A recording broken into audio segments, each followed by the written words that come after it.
ഇന്നത്തെ +1 economics online ക്ലാസ്സിലേക്ക് എല്ലാ പ്രിയ വിദ്യാർത്ഥികൾക്കും സ്വാഗതം.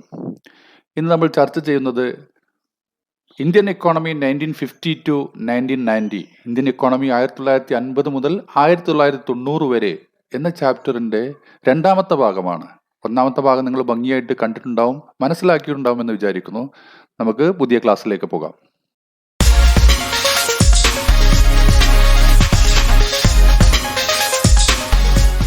5-year പ്ലാനിനെ കുറിച്ചും അതിന്റെ വ്യത്യസ്തമായ ലക്ഷ്യങ്ങളെക്കുറിച്ചും കഴിഞ്ഞ ക്ലാസ്സിൽ നമ്മൾ വിശദമായി പറഞ്ഞിരുന്നു. ഇന്ന് നമ്മൾ ഡിസ്കസ് ചെയ്യുന്നത് impact of 5-year plans in Indian economy, Indian സമ്പദ് വ്യവസ്ഥയിൽ പഞ്ചവത്സര പദ്ധതികൾ ഉണ്ടാക്കിയ അനന്തരഫലങ്ങൾ അല്ലെങ്കിൽ മാറ്റങ്ങൾ എന്തൊക്കെയാണെന്നാണ്. അത് 3 മേഖലകളായിട്ട് എടുത്താണ് നമ്മൾ പരിശോധിക്കുന്നത്. ആദ്യം കാർഷിക മേഖല, രണ്ടാമത് വ്യാവസായിക മേഖല, മൂന്നാമത് ട്രേഡ് മേഖല.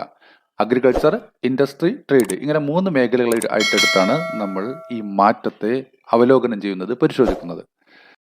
ആദ്യം നമ്മൾ പഞ്ചവത്സര പദ്ധതികൾ മൂലം കാർഷിക മേഖല ഉണ്ടായ മാറ്റങ്ങൾ അഥവാ അഗ്രികൾച്ചർ സെക്ടറിൽ ഉണ്ടാക്കിയ ചേഞ്ചസ് ആണ് നമ്മൾ പരിശോധിക്കുന്നത്. നമുക്കറിയാം, ബ്രിട്ടീഷ് ഭരണകാലഘട്ടത്തിൽ പ്രധാനമായിട്ടും ഉടമസ്ഥതാ രീതി, ഭൂമിയുടെ ഉടമസ്ഥതാ രീതി എന്ന് പറയുന്നത് ചൂഷണത്തിൽ അധിഷ്ഠിതമായിരുന്നു. പ്രധാനമായിട്ടും സെമീന്ദാരി സിസ്റ്റം ഒക്കെയാണ് അവിടെ ഉണ്ടായിരുന്നത്. അവരൊരിക്കലും ഭൂമിയുടെ ഉൽപാദന ശേഷി വർദ്ധിപ്പിക്കാനോ അഥവാ പ്രൊഡക്ടിവിറ്റി വർദ്ധിപ്പിക്കാനോ അല്ലെങ്കിൽ ഉൽപാദനം വർദ്ധിപ്പിക്കാനോ ശ്രമിച്ചിട്ടില്ല. സ്വാതന്ത്ര്യം നേടിയതിനു ശേഷം ഇത്തരം പ്രശ്നങ്ങൾ പരിഹരിക്കുന്നതിനായി ഗവൺമെന്റ് വിവിധ പോളിസികൾ രൂപീകരിക്കാൻ തുടങ്ങി. അതിന്റെ ഭാഗമായിട്ടാണ് ഗവൺമെന്റ് 2 പ്രധാനപ്പെട്ട സ്റ്റെപ്പുകൾ എടുത്തു. അതിൽ ഒന്നാമത്തത് ലാൻഡ് റിഫോംസ് അഥവാ ഭൂപരിഷ്കരണം നടപ്പാക്കി. രണ്ടാമത്തത് ഗ്രീൻ റെവല്യൂഷൻ അഥവാ ഹരിത വിപ്ലവം നടപ്പാക്കി. ഇതിൽ ആദ്യം നമ്മൾ പരിശോധിക്കുന്ന ടോപ്പിക്കാണ് ലാൻഡ് റിഫോംസ് അഥവാ ഭൂപരിഷ്കരണം. എന്താ ഭൂപരിഷ്കരണം എന്ന് പറഞ്ഞാൽ change in the ownership of land, ഭൂമിയുടെ ഉടമസ്ഥത കർഷകർക്ക് കൈമാറ്റം ചെയ്യുന്ന ഒരു സാഹചര്യം അല്ലെങ്കിൽ ഉടമസ്ഥതയിലുള്ള മാറ്റം. അതുകൊണ്ട് ഉദ്ദേശിക്കുന്നത് എന്താണ്? ഭൂമിയുടെ ഉടമസ്ഥത കർഷകർക്ക് കൈമാറുന്ന ഒരു പരിഷ്കാരം, അതാണ് ലാൻഡ് റിഫോംസ്. പ്രധാനമായിട്ട് ഇതുകൊണ്ട് ലക്ഷ്യമിടുന്നത് 2 കാര്യങ്ങളാണ്. ഒന്ന്, to reduce inequalities in the distribution of land, ഭൂമിയുടെ വിതരണത്തിലുള്ള അസമത്വം കുറക്കുക, ഭൂമിയുടെ ഉടമസ്ഥതയിലുള്ള അസമത്വം കുറക്കുക. രണ്ടാമത്തത്, to raise agricultural production through increased productivity, ഭൂമിയുടെ ഉൽപാദനക്ഷമത വർദ്ധിപ്പിച്ചുകൊണ്ട് കാർഷികോൽപാദനം വർദ്ധിപ്പിക്കുക. ഭൂമിയുടെ ഉൽപാദനക്ഷമത വർദ്ധിപ്പിച്ചുകൊണ്ട് കാർഷികോൽപാദനം വർദ്ധിപ്പിക്കുക. ഇതാണ് 2 ലക്ഷ്യങ്ങൾ. എങ്ങനെയാണ് ഭൂപരിഷ്കരണത്തിലൂടെ പ്രൊഡക്ടിവിറ്റിയും പ്രൊഡക്ഷനും വർദ്ധിക്കുന്നത്? നിങ്ങളൊന്ന് ആലോചിച്ച് നോക്കൂ. നിങ്ങൾ ഒരു കർഷകനാണ്, നിങ്ങൾക്ക് സ്വന്തമായിട്ട് ഭൂമിയില്ല, നിങ്ങൾ ജന്മയ്ക്ക് വേണ്ടി പണിയെടുക്കുന്നു. നിങ്ങൾ ആത്മാർത്ഥമായിട്ട് പണിയെടുക്കുമോ? നിങ്ങളുടെ പൂർണ്ണമായിട്ടുള്ള കപ്പാസിറ്റി ഉപയോഗിക്കുമോ? ഒരിക്കലുമില്ല. നിങ്ങൾക്ക് സ്വന്തമായിട്ട് ഭൂമി ഉണ്ടെങ്കിൽ തീർച്ചയായും നിങ്ങളുടെ ഫുൾ കപ്പാസിറ്റി നിങ്ങൾ ഉപയോഗിക്കും. അതിലൂടെ ഉൽപാദന ശേഷിയും ഉൽപാദനം വർദ്ധിക്കും. അതാണ് വ്യത്യാസം. അതാണ് കർഷകർക്ക് ഭൂമി സ്വന്തമായിട്ട് ലഭിക്കുമ്പോൾ സ്വാഭാവികമായിട്ടും ഉൽപാദന ശേഷിയും ഉൽപാദനവും വർദ്ധിക്കും. ലാൻഡ് റിഫോംസിന്റെ പ്രധാനപ്പെട്ട മോട്ടോ അഥവാ മുദ്രാവാക്യം ലാൻഡ് ടു ടില്ലർ എന്നായിരുന്നു, ഭൂമി കർഷകന്. ഇനി നമ്മൾ പരിശോധിക്കുന്നത് ഭൂപരിഷ്കരണം നടപ്പാക്കുന്നതിന് എന്തൊക്കെ സ്റ്റെപ്പുകളാണ്, എന്തൊക്കെ മെഷേഴ്സ് ആണ് സർക്കാർ കൈക്കൊണ്ടത്, അല്ലെങ്കിൽ എന്തൊക്കെ പോളിസീസ് ആണ് അഡോപ്റ്റ് ചെയ്തത്. ഇതാണ്.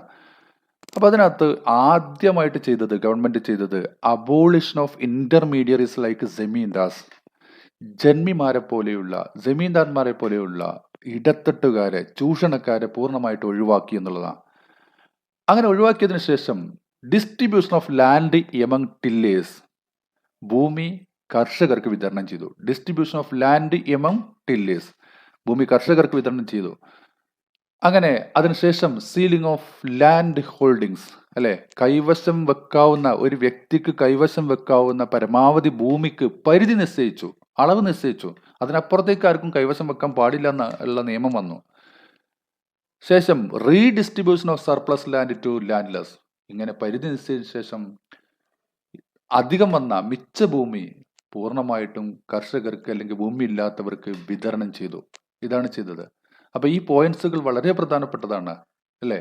ലാൻഡ് റിഫോംസിന്റെ ഭാഗമായിട്ട് ഗവൺമെന്റ് നടപ്പാക്കിയ പ്രധാനപ്പെട്ട പോളിസികളാണ്. ഒന്ന്, അബോളിഷൻ ഓഫ് ഇന്റർമീഡിയറീസ്, ഇടത്തട്ടുകാരെ പൂർണ്ണമായിട്ട് ഒഴിവാക്കി ഭൂമി കർഷകർക്ക് വിതരണം ചെയ്തു. Distribution of land among tillers, ceiling of land holdings, കൈവശം വെക്കാവുന്ന ഭൂമിക്ക് പരിധി നിശ്ചയിച്ചു, പരമാവധി കൈവശം വെക്കാവുന്ന ഭൂമിക്ക് ലിമിറ്റ് നിശ്ചയിച്ചു.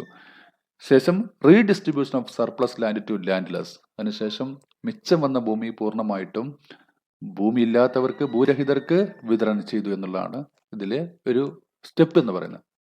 ഈ ഭൂപരിഷ്കരണത്തിന്റെ പ്രധാനപ്പെട്ട ഫലങ്ങൾ എന്തായിരുന്നു? Effects of land reforms. നമുക്കറിയാം 200 lakhs tenants become owners of land due to abolition of intermediaries. ഇടത്തട്ടുകാരെ പൂർണ്ണമായിട്ട് ഒഴിവാക്കിയത് കൊണ്ട് 200 ലക്ഷം കർഷകര് ഭൂമിയുടെ ഉടമകളായി. അല്ലെ? ഇങ്ങനെയൊക്കെ ആണെങ്കിലും ലാൻഡ് റിഫോംസ് നടപ്പാക്കുമ്പോൾ ഒരുപാട് പ്രതിഷേധങ്ങളും ഒരുപാട് പ്രതിരോധങ്ങളും തടസ്സങ്ങളും അതിനുണ്ടായി. The land reforms faced resistance in many areas. വിവിധ ഭാഗങ്ങളിൽ നിന്നും തടസ്സങ്ങൾ നേരിട്ടു.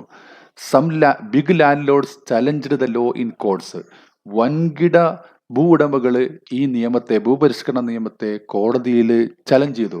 ചില ഭൂ ഉടമകൾ അവരുടെ ഭൂമി ബന്ധുക്കളെയും മറ്റും പേരിലേക്ക് മാറ്റി രജിസ്റ്റർ ചെയ്യുകയുണ്ടായി. Some landlords registered the land in the name of their relatives. ഇങ്ങനെ ഈ നിയമത്തിലെ വ്യത്യസ്തമായ പഴുതുകളിലൂടെ നിരവധി പേര് ഈ നിയമത്തിന്റെ പരിധിയിൽ നിന്നും രക്ഷപ്പെടുകയുണ്ടായി.